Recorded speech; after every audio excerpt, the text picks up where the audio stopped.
Hello, my name is Sharon Arrow. Today we are going to look at H5P and its main uses at CSU. This site is similar to your subject sites, however there are only two content areas displayed. We will click into the H5P area and you can see the activities that I have created for this demonstration. We are viewing this in student preview mode. This means that the organisation panel of your Interact 2 site is not visible to your students. All activities within the CSU preferred template require a narrative to provide instruction to the students and a text alternative to add a layer of flexibility and accommodate student diversity. The first format we will discuss is the accordion. The accordion meets the universal design for learning guidelines. In equitable use, it appears the same for all users. It is simple and easy to use. It is sympathetic to user error, and it requires low physical effort to operate the activity. The accordion is consistent with cognitive learning in that it compresses large amounts of text into a single view. You can see how that works when I click the arrow. The next format is the H5P topic revision quiz.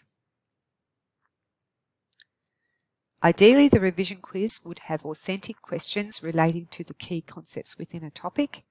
It would be situated at the end of the topic for revision purposes. Pre-populated feedback consistent with constructivism is a main feature.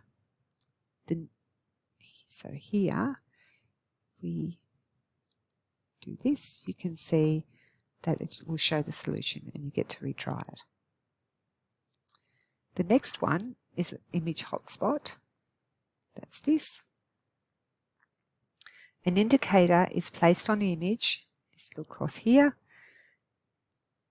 and information is overlaid.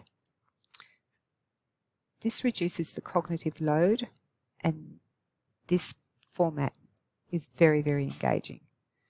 The information is displayed in small bite-sized packages that allows for easier memorization.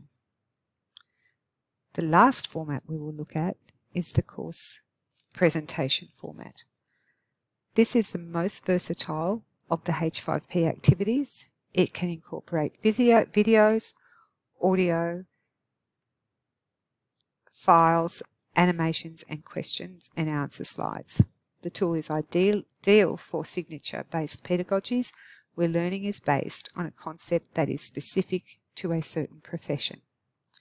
This example speaks to a surface level of knowledge, in this case a visible police presence, as here, assumptions about how to impart the specified physical professional knowledge.